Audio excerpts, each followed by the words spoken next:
Bonjour à toutes et à tous. Bon, me voilà de retour, donc pour des petits montages.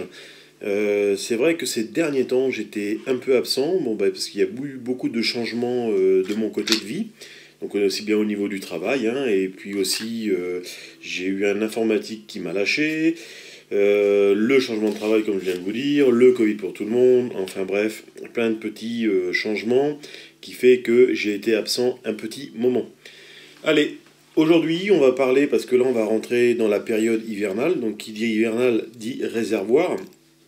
Aujourd'hui, je vais vous apprendre à monter un œuf, vous voyez là, qui ressemble à ça.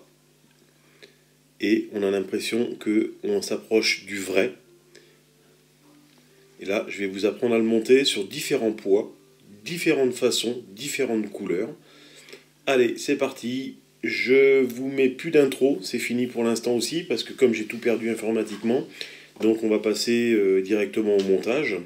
Donc là, je vais éloigner la caméra, je vais vous présenter les hameçons que j'utilise, et après le matériel, et on procédera au montage comme d'habitude. Allez, go, c'est parti les amis, à tout de suite pour la présentation du matériel. Allez, donc pour monter, on va prendre un hameçon K10 avec un œillet droit sur la hampe. Alors ces hameçons, je me fournis ici, donc chez flightbox.eu. Là, vous avez en l'occurrence marqué 14 parce que c'est des hameçons qui sont là-dedans. Là sur les taux, c'est un taille 12. Le taille 12 se prête bien pour monter les petits bobbies, pour monter les blobs, pour monter justement les petits œufs que là je vous ai présentés. Ça va super bien, c'est la bonne taille. Donc c'est nickel. Donc là-dessus, sur cet hameçon-là, on va prendre un fil blanc. Donc là en l'occurrence c'est de l'ultratrite, donc blanc fluo. Donc cette marque-là. Voilà, mais en blanc fluo. Vous voyez là c'est du jaune. En blanc fluo bien sûr. Là-dessus, il va nous falloir différentes fibres blanches qui vont représenter la coque. Et ces espèces de fibres un peu blanches, jaunâtres, un peu sales. Et celles-là, je les achète ici. Voilà, donc là on a à moitié flottant, à moitié coulant, on a de tout, donc vous voyez j'ai plusieurs fibres, hein, comme je vous ai dit, de cette couleur-là. J'ai la blanche et j'en ai une qui est un peu grise. Donc suivant les teintes que je vais mettre dessous, suivant aussi la saison que les œufs évoluent, parce que les œufs, vous savez, ils sortent un petit peu rosés, et après ils se foncent et ils se foncent pour certains et s'éclaircissent pour d'autres, ça dépend de la période. Mais ça, va falloir l'apprendre à vos dépens, savoir regarder un petit peu comment l'œuf évolue et vous adapter à ce moment-là. Parce que à savoir qu'en réservoir, les truites se mangent les œufs les uns les autres. Enfin, mangent les œufs entre elles, quoi. Donc voilà.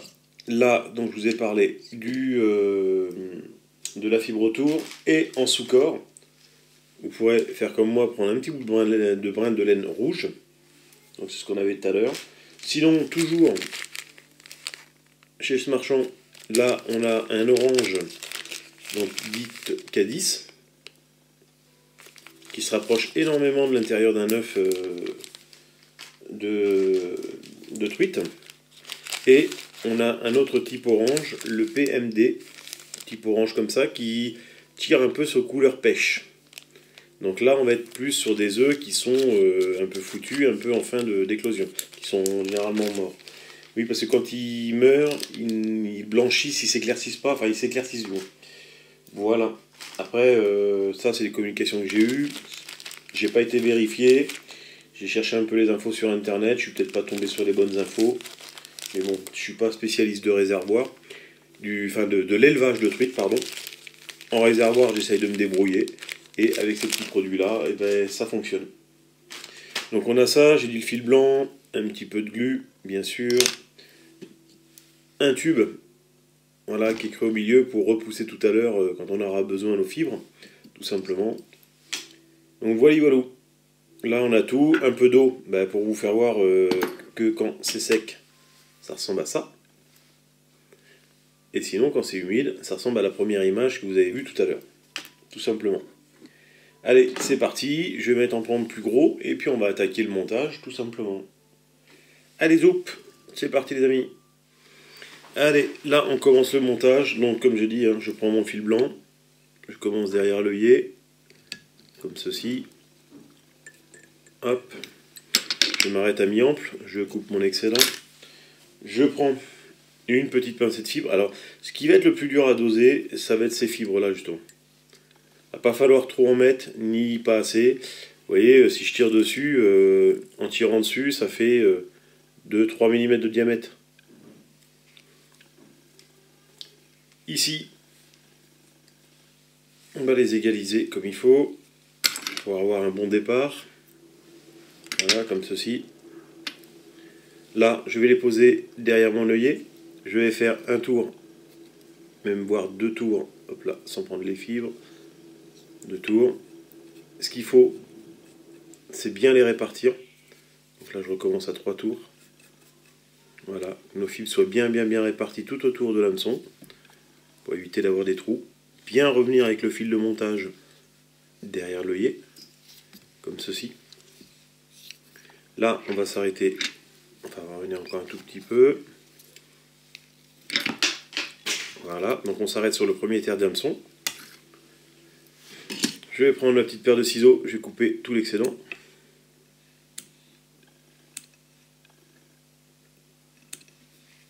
En faisant gaffe de ne pas choper le fil de montage. Si je vous le dis, c'est parce que c'est déjà arrivé, ça m'est déjà arrivé, et ça m'arrivera encore. Voilà, donc là, quand on a fait ça, on vient finir avec notre fil de montage dessus. On va lui mettre un léger petit point de colle. Alors c'est pareil, j'utilise de la cyanolite, mais attention, parce que ça arrive, on a vite fait à bousiller un porte-bobine. Vous savez, quand on se met comme ça, la goutte elle tombe et il y a le porte-bobine qui est en dessous. Donc pensez à dégager votre porte-bobine et venez appliquer une légère petite goutte. Ça sert à rien d'en mettre plein. Vaut mieux que la petite goutte de surplus tombe sur la table de l'étau qu'elle tombe dans le porte-bobine. Parce que le porte-bobine, je peux vous dire qu'il est foutu. Donc il a pris une goutte de cyano, c'est mort. Donc voilà, là, on va couper ici. On va laisser, allez, 3 cm, on va dire, 3 cm de fibre, grand maximum. Donc là, je prends toutes mes fibres, je tire dessus, je coupe à 3 cm. Comme ceci. Donc là, je ne sais pas si vous voyez, je vais décaler un tout petit peu. Voilà. Donc là, on a bien 3 cm à peu près. Je vais recentrer mon montage. Donc tout à l'heure, je vous ai fait voir la petite couleur rouge. Et bien là, on va partir sur une petite couleur orange, comme ceci. Donc là, on est sur du non lesté. Alors ce qu'on peut faire, c'est de mettre une bille par-dessus.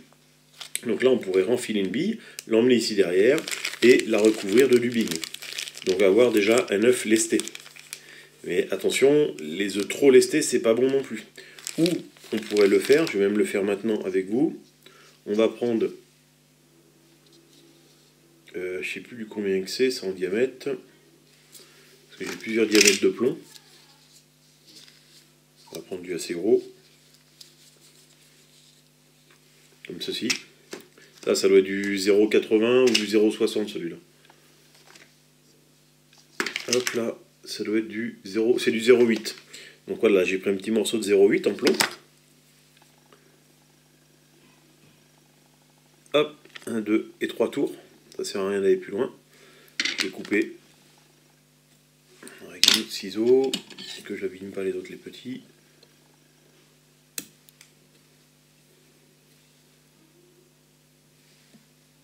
Voilà. 3 petits tours histoire de lui donner un petit peu de poids.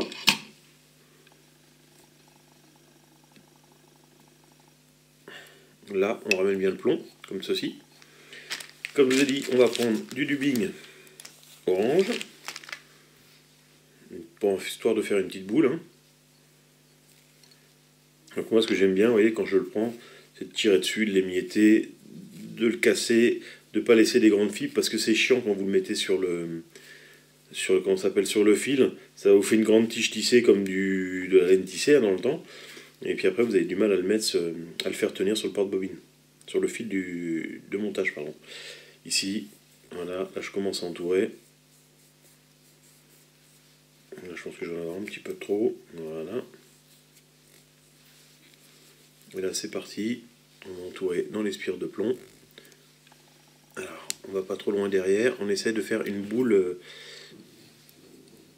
bien concentré ici au milieu.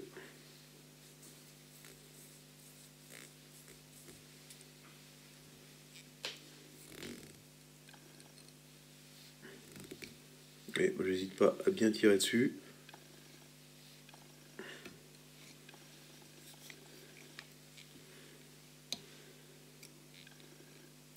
Hop, et là je m'en vais derrière. Voilà, je m'en vais derrière le montage. Et là je vais descendre, mais sans chercher à faire des spires jointives ou quoi que ce soit. Vous voyez, je descends tout de suite mon fil de montage dans la courbure, en faisant un minimum de, allez, minimum de 5 tours sur la rampe là qui reste. Et là maintenant, je vais prendre mon petit tube. Je vais essayer d'aller chercher mon œillet, voilà, et répartir toutes mes fibres. Pour qu'elles soient... Alors voilà, on se met en bout comme ça, on regarde dans ce sens-là, là, directement sur le bout, et on essaye de répartir nos fibres un peu partout, pareil. Et là, quand on a toutes les fibres, on les ramène derrière. Surtout, on lâche pas. Et vous allez voir pourquoi je dis qu'il faut tendre. Voilà, on tend le fil, comme ceci. On vient serrer notre montage par 2-3 tours, comme cela. Et là, on vient remonter notre montage ici. Vous avez vu, c'est très simple, ça forme une petite boule. Ici, on coupe l'excédent. Voilà, on va remonter le petit montage. Hop là, on sécurise le tout. Et là, notre petit montage va être fini. On va lui faire un whip finish.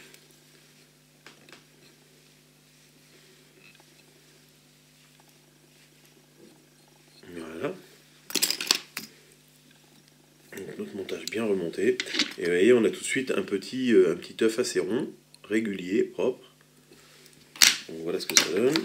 Ici, on va lui mettre une toute petite pointe de cyano pour que ça tienne sur l'ensemble.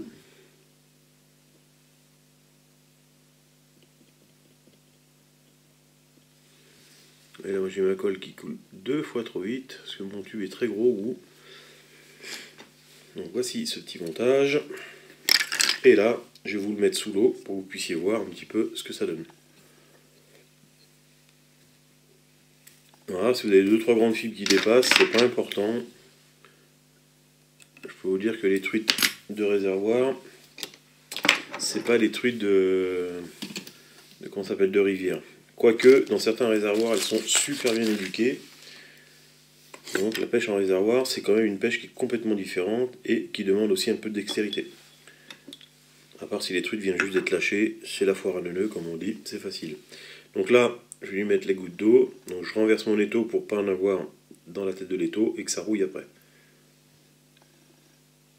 Et voilà, dès que ça mouille, vous voyez, dès que c'est mouillé dans l'eau, voilà ce que ça donnera.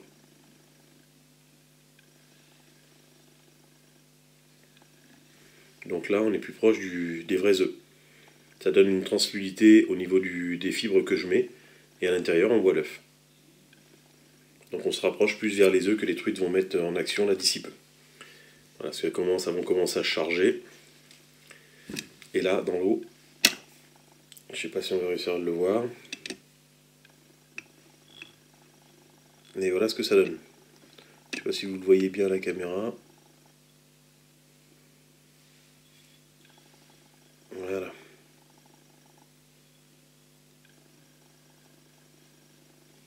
Oui, voilà les amis. Donc comme j'ai dit, hein, pour différentes couleurs, on avait le orange. Là, je lui plonge le rouge à côté. Voilà, vous en avez deux. Voilà les couleurs qu'on peut avoir quand c'est dans l'eau. Rouge, orange. Et ça fait des petits œufs. Vous voyez, même l'orange, il est un petit peu mieux fait que le rouge. Et ça, vous pouvez mettre une bille, 2-3 tours de plomb. Il faut que ça coule, mais il ne faut pas trop que ça coule vite non plus, parce qu'il y a déjà le poids de l'hameçon. Parce que si vous le faites couler trop vite, ça fait pas une nage naturelle. Et la truite, je peux vous dire qu'elle, comme on dit, les truites de réservoir sont faciles à prendre, entre guillemets, mais elles s'éduquent vite aussi.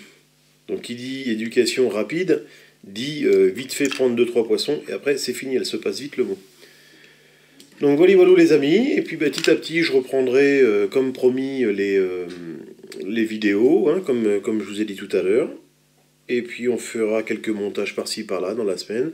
Là j'en ai 2-3 à vous présenter encore. Mais aujourd'hui on a vu l'œuf pour aller en réservoir.